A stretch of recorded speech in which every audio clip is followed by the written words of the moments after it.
आपण नामांचं अनेक वचन शिकलोय. उदाहरणार्थ एक नाम आहे आंबा, त्याचं अनेक वचन काय होईल? आंबे. झाड, झाडे. कावळा, कावळे. बरोबर, त्याचा आपला सराव पण झालेला आहे. आता इथे आपण आज वेगवेगळ्या प्रकारचं अनेक वचन शिकणार आहे. तर ते आहे सर्वनामांचे अनेक वचन. सर्वनाम इकडे या बाजूला बघा, सर्वनामे लिहिलेली आहे ती एक वचनी आहे. इकडे या बाजूला पण तुम्हाला दिसत आहे. आणि याचं आपल्याला अनेक वचन काय होतं ते शिकायचंय, त्याचा सराव करायचा आहे.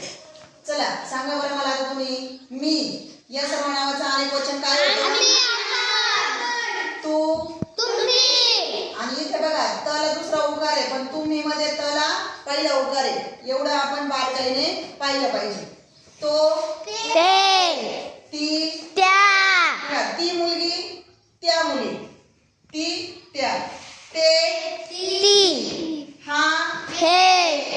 ही, ह्या. हे, ही. जो, जे.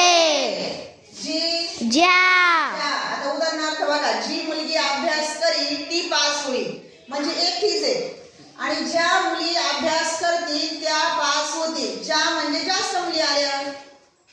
जे, जी. स्वतः, स्वतःचं अनेक वचन स्वतःच राहतं.